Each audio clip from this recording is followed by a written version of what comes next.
Je voulais écrire absolument quelque chose sur Rouen pendant la guerre. Et le monument qui est derrière nous, plutôt ses restes, l'église Saint-Vincent, est un bon représentant des vestiges de la Semaine Rouge.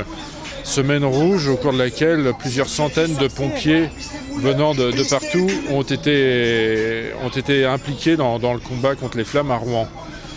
Donc les services de la défense passive, les pompiers, ça me paraissait être un sujet inédit. Ce sont des soldats dont on ne parle pas souvent.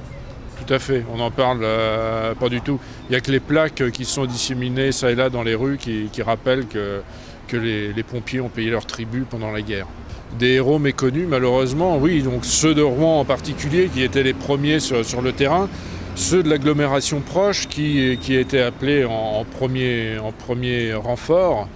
Et puis tous ceux qui sont venus de Beauvais, de Caen, du Havre, de Dieppe, de Paris même.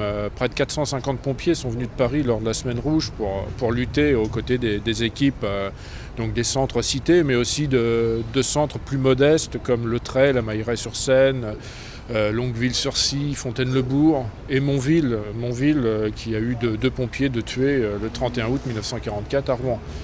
Vous avez eu du mal à trouver des photographies parce qu'il n'y avait pas énormément de documents à l'époque. Les photos étaient interdites. Seuls les soldats allemands, les soldats du service de propagande et les photographes de presse étaient habilités à prendre des photos. Donc oui, les photos des pompiers à l'œuvre sont très rares.